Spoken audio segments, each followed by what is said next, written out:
Good morning प्यारे बच्चों, स्वागत है आप सभी लोगों का online study channel exam register में। दोस्तों, सुबह के 7 बज चुके हैं और सुबह के 7 बजे हम लोगों का करंट अफेयर्स का एक इम्पोर्टेंट सेशन होता है, जिसमें हम लोग नेशनल और इंटरनेशनल इवेंट से जुड़े हुए सभी क्वेश्चंस को डिस्कस करते हैं, जो कि हमारे सभी गवर्नमेंट एग्जाम्स के लिए इम्पोर्टेंट होते हैं। तो आज है 17 तारीख, सोमवार का दिन है। तो आज हम लोग 2 दिन का न्यूज़पेपर कवर करेंगे, संडे का और आज का, यानी 16 और 17 तारीख का।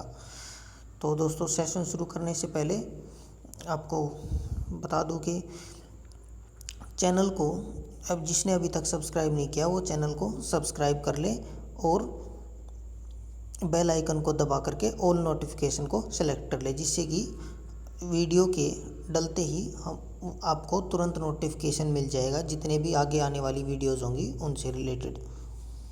तो चलिए शुरू करते हैं हमारा आज का सेशन।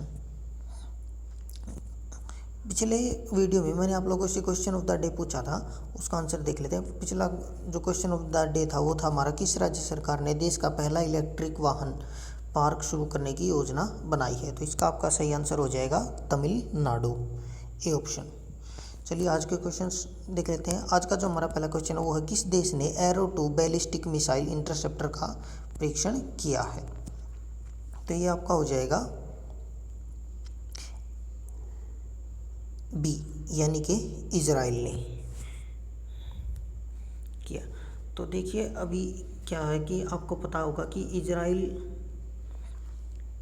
ने और यूएई, जो हम लोगों का यूनाइटेड अरब एमिरेट्स है, उन्होंने एक पैक्ट साइन किया था अभी दोनों के मध्य में यूएसए की हेल्प से, जिससे कि एक दूसरे के बीच में कोऑपरेशन को रिलेटेड एग्रीमेंट साइन किए गए थे, एमओयू साइन किए गए थे, जिसमें यूएई ने इजराइल को एक कंट्री के तहत तौर पर रिकॉग्नाइज कर लिया था, कंट्री मान लिया था। अब अरब कंट्रीज़ की बात की जाए तो अरब कंट्रीज़ के अंदर यूएई हमारा तीसरा इकलौता ऐसा देश है जिसने इजराइल को कंट्री की मान्यता दी है। ये देखिए मैप के अंदर देखें तो ये जो ग्रीन कलर का जो आपको दिखा हुआ है, इसी के अंदर ये जो हमारा है ये इजराइल है। दोस्तों ये देखिए मैप के अंदर, और आपको करीब से दिखा देता हूँ, ये हमारा इजराइल है। और ये जो इसकी देखो, अब इजराइल की बात की जाए तो इजराइल की जो कैपिटल है, जो वर्ल्ड लेवल पर जो पूरी दुनिया जो उसकी कैपिटल मानती है वो है तल अवीव, इसकी कैपिटल जो कि मानी जाती है। जितने भी कंट्रीज़ हैं सब की अगर बात की जाए तो जितने भी एम्बेसीज और गवर्नमेंट ऑफिसेज है वो हमारे तल अवीव हैं। जबकि अगर इजराइल की बात की जाए तो इजराइल है जो हमारा वो किसी कंट्री बनाना चाहता है, किसी कंट्री की मान्यता दे रहा है, वो हमारा जेरूसलम को।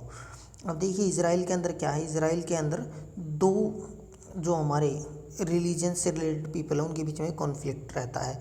वो है हमारा एक इजराइली है जो हमारे ज्यूज़ हैं, और दूसरे जो हमारे वेस्ट बैंक के अंदर हैं जो कि हमारे पैलेस्टीनियंस हैं, यानी कि अरब कंट्रीज़ के लोग हैं, जितने भी वो अरब रहते हैं मुस्लिम पॉपुलेशन के, उनके बीच में कॉन्फ्लिक्ट चलता रहता है। अब इजराइल क्या कर रहा था, वो धीरे धीरे इस एरिया को, वह पैलेस्टीनियंस एरिया को कैप्चर कर रहा था। अब उसने क्या किया है कि यूएई के साथ में पैक्ट किया कि भी हम लोग अब जो भी हमारा एनेक्सेशन है, जो पैलेस्तीन एरिया को हम लोग कब्जे में ले रहे हैं, वो अब नहीं करेंगे। उस प्लान को अभी के लिए हम लोग स्थगित कर देते हैं। और इसके बदले में यूएई ने क्या किया, इजराइल को कंट्री की मान्यता दे दी, उसको एक कंट्री मान लिया।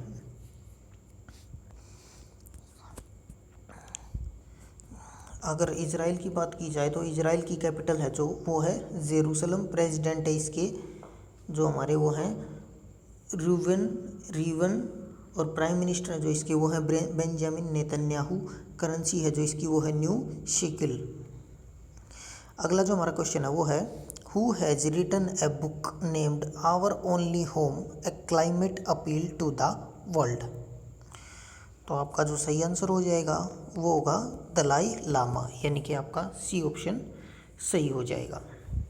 तो अभी जो दलाई लामा हैं, जो कि तिब्बतन धर्मगुरु भी माने जाते हैं, उन्होंने अपनी एक नई बुक लिखी है जो कि our only home a climate appeal to the world नामक टाइटल के साथ रिलीज की गई है। मैं आपको कवर पेज दिखा देता हूँ बुक का।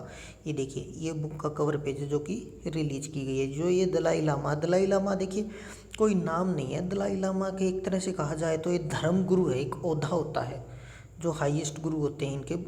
तिब्बतन के अंदर जो बुद्धिस्ट मॉन्क्स होते हैं उनके। ये अभी जो जिन्होंने ये बुक लिखी है ये हमारे 14वें दलाई लामा है तिब्बत के। तिब्बत की बात की जाए तो तिब्बत है जो हमारा वो चाइना का एक ऑटोनोमस पार्ट है, ऑटोनोमस स्टेट के रूप में काम करता है। अगला जो हमारा क्वेश्चन वो है स्वच्छ भारत मिशन एकेडमी SBM है जो वो किस शहर में ओपन की गई है, उद्घाटन किया गया है।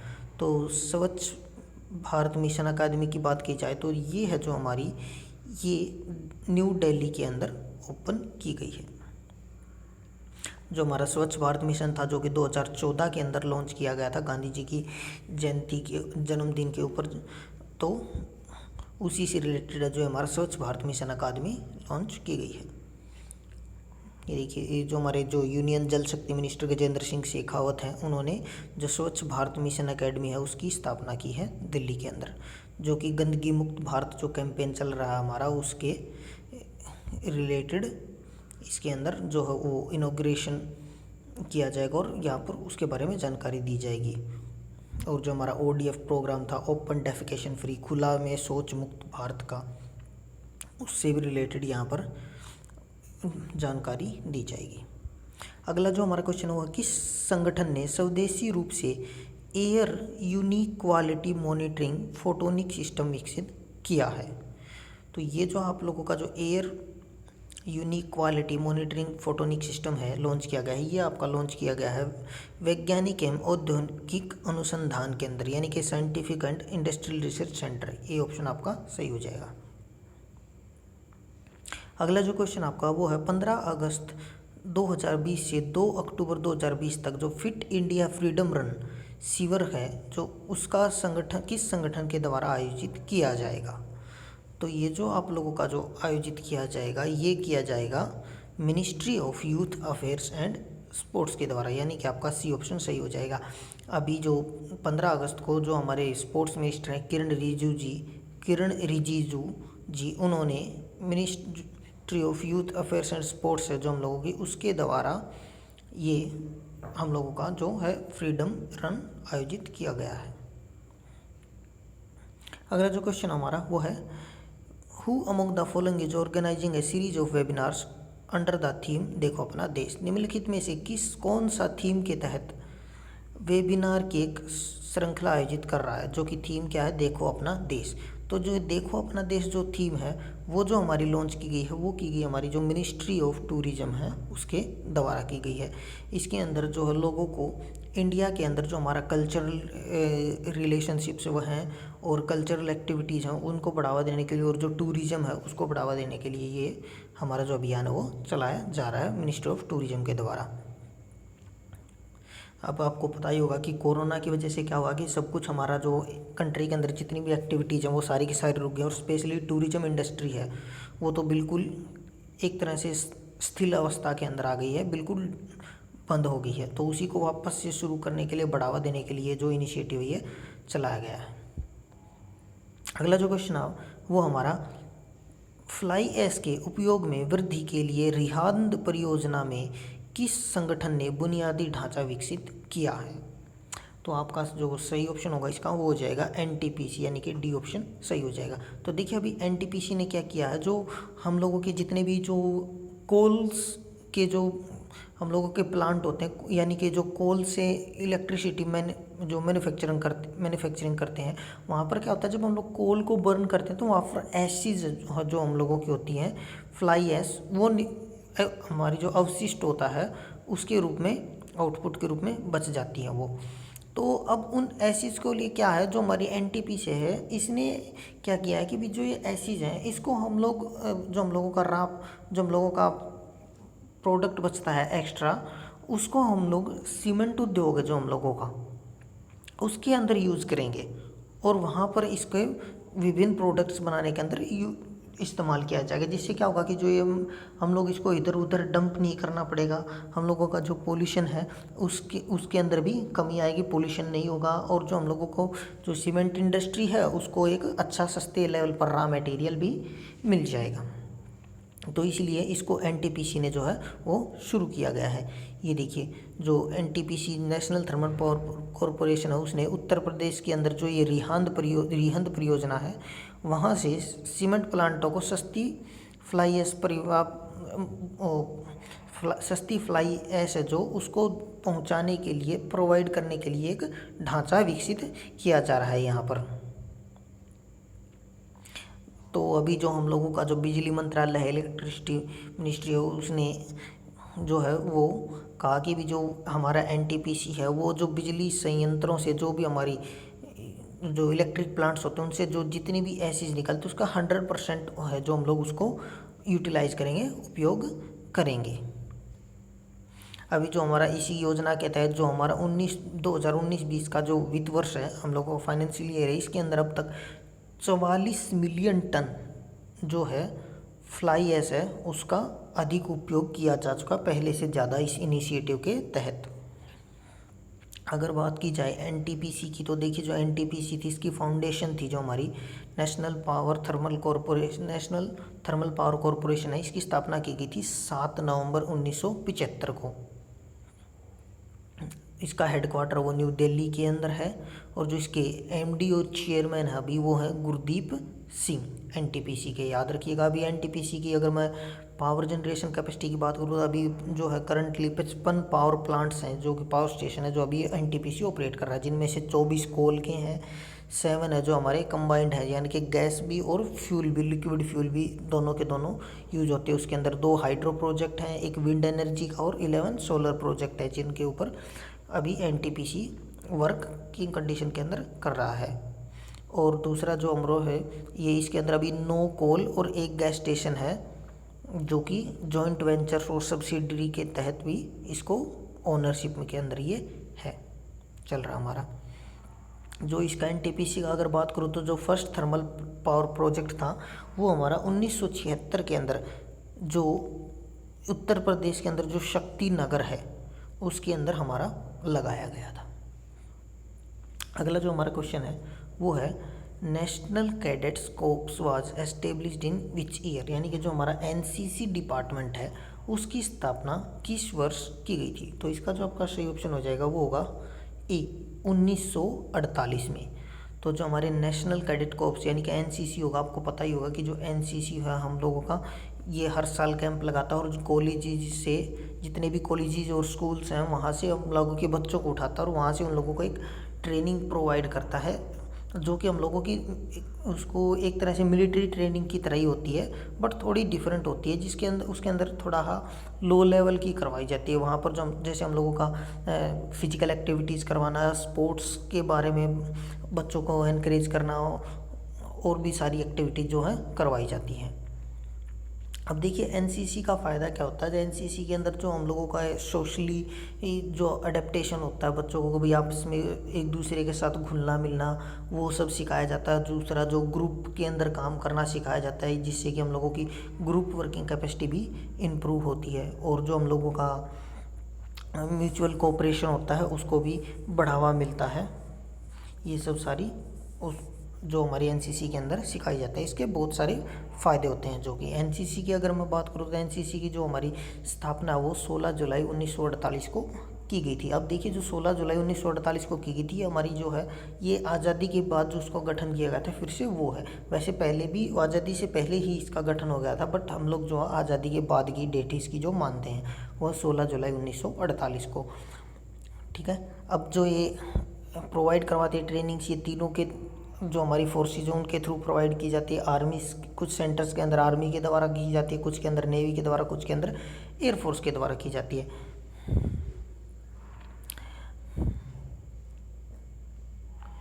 इसका लगभग साइज़ की बात की जाए तो लगभग 13 लाख से लगभग 15 लाख के अराउंड जो हमारा एनसीसी का है कैडेट्स लगभग इसके अंदर हैं।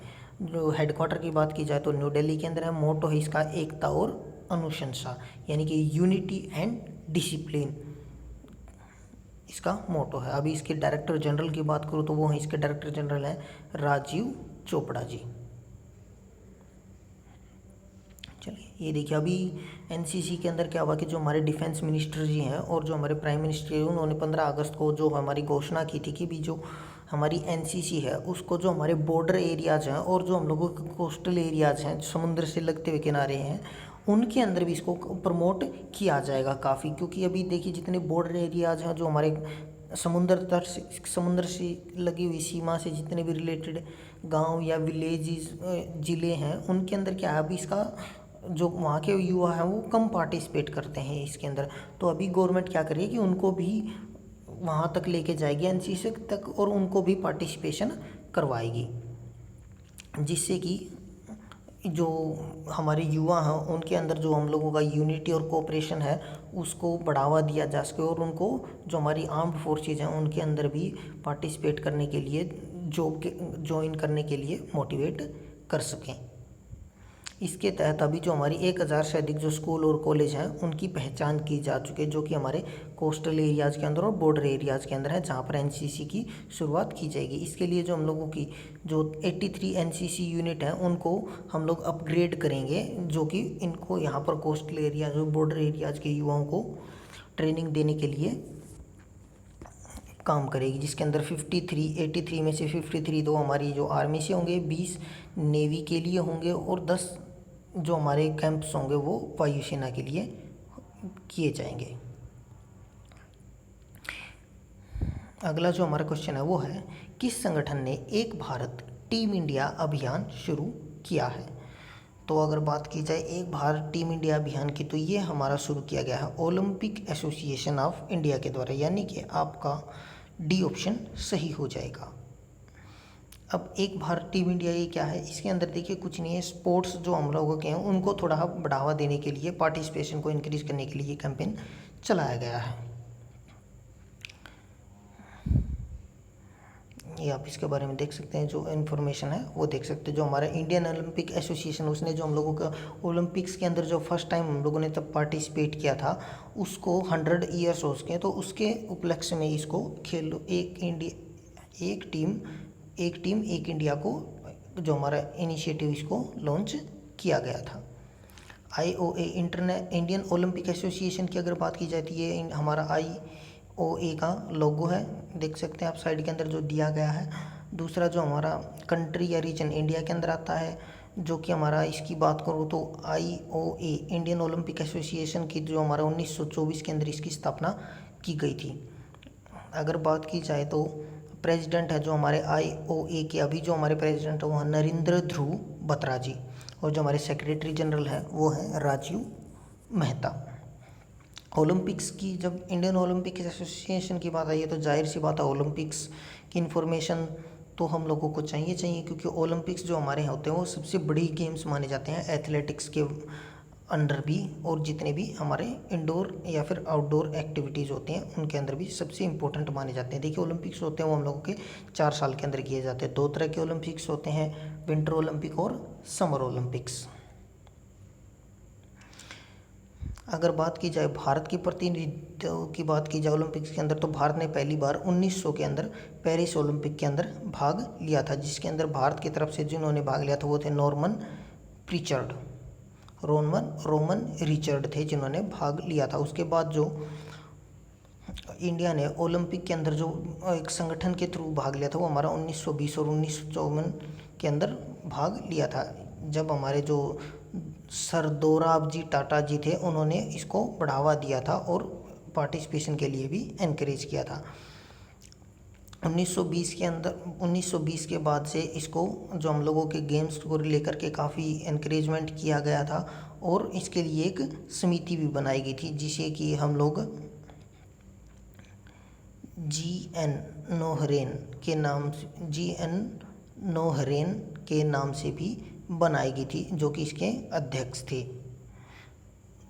अब 1923-24 के अंदर एक अंतिम अखिल भारतीय ओलंपिक समिति की स्थापना की गई थी, जिसे कि बाद में फरवरी 1924 में अखिल भारतीय ओलंपिक खेलों का आयोजन करवाया था, जिन्हें बाद के हम लोग राष्ट्रीय खेल जो कि हम लोगों के नेशनल गेम्स होते हैं वही बन गए थे। तो ये आपसे पूछ सकते हैं कि जो हमारे नेशनल गेम्स थे वो हमारे इंडिया के आज़ाद होने से पहले किस नाम से कराए जाते थे? वो हमारे अखिल भारतीय ओलंपिक खेल के नाम से भी कराए जाते थे, इनका पुराना नाम था।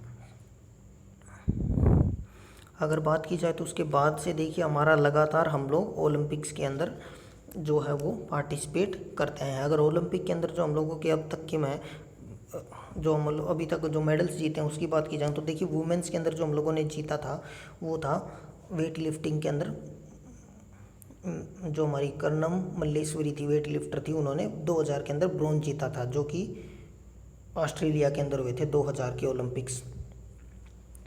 तो याद रखिएगा जो फर्स्ट मूवमेंट थी जो गोल्ड लाने वाली वो थी, ब्रॉन्ज मेडल लाने वाली थी वो थी हमारी कर्णम मल्लेश्वरी जी थी। फिर 2012 के अंदर जो यूके के अंदर हुए थे उसके अंदर मैरी कॉम ने ब्रॉन्ज मेडल जीता था। 2012 में ही बैडमिंटन के अंदर साइना नेहवाल ने भी ब्रॉन्ज मेडल जीता था। और 2016 के अंदर जो ब्राज़ील के अंदर रायो डी जेनेरियो के अंदर हुए थे उसके अंदर रेसलिंग के अंदर साक्षी मलिक ने मेडल जीता था। और जो 2016 में ही जो हमारे बैडमिंटन के अंदर जो वेंकटा सिंधु थे उन्होंने सिल्वर मेडल जीता था। अगर पुरुषों की बात की जाए तो पुरुषों के अंदर जो हमारा मेडल आया था, फर्स्ट मेडल था वो ब्रॉन्ज मेडल था, वो 1952 के अंदर आया था, फिनलैंड के अंदर जब हुए थे वहाँ पर जो दादा साहिब जादव जी थे उन्होंने वे रेसलिंग के अंदर जीता था।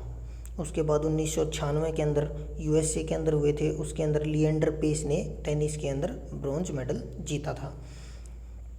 और 2004 के अंदर जो ग्रीस के अंदर हुए थे उसके अंदर जो हमारा राज्यवर्धन सिंह राठौर जी थे उन्होंने शूटिंग के अंदर सिल्वर मेडल जीता था। चाइना 2008 में चाइना के अंदर हुए थे जो हमारे बीजिंग ओलंपिक्स हुए थे उसके अंदर अभिनव बिंद्रा ने शूटिंग के अंदर गोल्ड मेडल जीता था। और 2008 में ही विजेंद्र सिंह ने बॉक्सिंग के अंदर ब्रॉन्ज जीता था और सुशील कुमार ने रेसलिंग के अंदर ब्रॉन्ज मेडल जीता था। फिर उसके बाद 2012 के अंदर यूनाइटेड किंगडम के अंदर हुए थे जिसमें सुशील कुमार ने फिर से रेसलिंग के अंदर सिल्वर मेडल जीता था और विजय कुमार ने शूटिंग के अंदर सिल्वर मेडल जीता था। और जो हमारे योगेश्वर दत्त थे उन्होंने 2012 के अंदर ही रेसलिंग के अंदर ब्रॉन्ज मेडल जीता था। और गगन प्रताप ने भी मेडल जो था गगन नारंग ने भी हमारा मेडल जो था जो कि ब्रॉन्ज मेडल हासिल किया था इसी के अंदर 2012 के अंदर। अगला जो हमारा क्वेश्चन है वो है central government has decided to connect each village with optical fibre cable in how many days. तो देखिए केंद्र सरकार ने अभी घोषणा की थी कि भी वो जो हमारे पर जितने भी देश के अंदर जितने भी गांव हैं लगभग 6 लाख गांव हैं जो उन सभी गांवों को ऑप्टिकल फाइबर केबल के साथ जोड़ देगी जिससे कि सभी गांवों के अंदर फास्ट इंटरनेट प्रोवाइड किया जा सके और कनेक्टिविटी को बेहतर बनाया जा सके।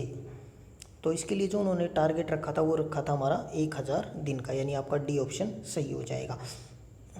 तो देखिए जो ऑप्टिकल फाइबर केबल है ये अभी पूरे सभी पंचायतें हैं जितनी भी हमारे देश की उनको ऑप्टिकल फाइबर केबल से जोड़ा जा रहा है जिससे क्या होगा अच्छी इंटरनेट कनेक्टिविटी होगी और जो हम लोगों के कनेक्शन भी अच्छे मिलेंगे जिससे हम लोगों की जो कनेक्टिविटी होती है मोबाइल नेटवर्क से रिलेटेड या फिर और जितने भी नेटवर्क्स होते हैं वो हमारी इम्प्रूवमेंट होगी। और इससे क्या होगा कि एजुकेशन के अंदर भी काफ़ी हम लोगों का चेंजेस आएगा जिससे बच्चों को ऑनलाइन प्लेटफॉर्म के ऊपर भी एजुकेशन लेने में काफ़ी इजीली आसानी हो जाएगी और जिससे कि जॉब वगैरह के जो हमारे अपॉर्चुनिटीज़ हैं वो भी जनरेट होंगी। ये देखिए अभी 74 में जो हमारा स्वतंत्रता दिवस मनाया गया था उसके संबोधन में अभी उन्होंने घोषणा की थी कि भी 1000 दिन के अंदर हर गांव को ऑप्टिकल फाइबर के साथ जोड़ दिया जाएगा। 2014 की बात की जाए तो 2014 में केवल जो हमारी 5 दर्जन पंचायतें थी वही ऑप्टिकल फाइबर से जुड़ी हुई थी, यानी सिर्फ और सिर्फ 60 गांव ऐसे थे जो हमारे ऑप्टिकल फाइबर से जुड़े हुए थे। जबकि बात करूं पिछले 5 वर्षों के अंदर जो 2014 से लेकर अब तक 1.5 लाख ग्राम पंचायतों को ऑप्टिकल फाइबर्स के साथ में जोड़ा गया है और अगले 1000 दिनों के अंदर सभी को गाँव को ग्राम पंचायतों को इसके साथ में जोड़ दिया जाएगा जिससे हम लोग बैंकिंग प्रणाली के अंदर भी काफ़ी हम लोगों को हेल्प मिलेगी, ऑनलाइन ट्रेडिंग के अंदर भी पर्यटन के अंदर भी काफ़ी हेल्प मिलेगी। जो कि हमारा एक तरह से डिजिटल इंडिया के तहत आप कह सकते हैं कि उसको डिजिटल इंडिया को प्रमोट करने के लिए ये सब इनिशिएटिव शुरू किया गया है। अगला जो हमारा क्वेश्चन है वो है 5T पहल किस राज्य ने शुरू की।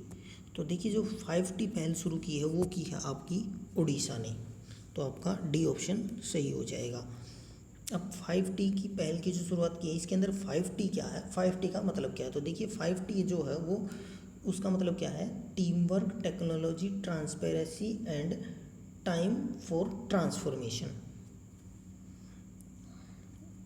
ये हमारे 5T है, जो उसकी 5 T की जो मीनिंग है वो, यानी कि टीम वर्क, कोई भी हम लोग टीम के अंदर वर्क करेंगे तो हम लोग टेक्नोलॉजी के साथ, ट्रांसपेरेंसी के साथ, हम लोग टाइम के साथ ट्रांसफॉर्मेशन ला सकते हैं।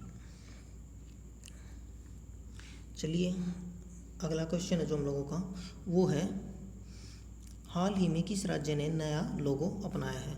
तो देखिए अभी जिस राज्य ने अपना नया लोगो अपनाया है वो है हमारा झारखंड, तो आपका डी ऑप्शन सही हो जाएगा। तो झारखंड ने अभी अपना स्टेट का नया लोगो लॉन्च किया है। अगला जो आपका क्वेश्चन वो है, चेतन चौहान का हाल ही में निधन हो गया, वो किस क्षेत्र से जुड़े थे। तो चेतन चौहान जो आपके जुड़े हुए थे वो आपका अभिनेता थे, खेल से जुड़े हुए थे, स्पोर्ट्स पर्सन थे, पॉलिटिशियन थे, क्या थे। तो इसका आपका जो ऑप्शन हो जाएगा वो होगा डी, बोथ बी एंड सी, यानी कि स्पोर्ट्स पर्सन और पॉलिटिशियन थे। जी हाँ दोस्तों, अब बहुत से बच्चे क्या होंगे इसके अंदर पॉलिटिशियन लगा करके आएंगे या फिर स्पोर्ट्स पर्सन लगा करके आ जाएंगे। फर्स्ट प्रेफरेंस तो पूरे चांसेस है कि यहाँ पर स्पोर्ट्स पर्सन लगा करके छोड़ देंगे। तो देखिए पहले 4 ऑप्शन को पढ़ना चाहिए कि उसने प्रॉपरली दिया क्या है। चेतन चौहान थे वो हमारे फॉर्मर इंडियन ओपनर बैट्समैन थे क्रिकेट के अंदर, जो आप सुनील गावस्कर का नाम सुना होगा आपने, काफ़ी फेमस हमारे क्रिकेटर रहे हैं, उनके साथ ओपनिंग किया करते थे लगभग 1970 से लेकर 1980 के टाइम पर।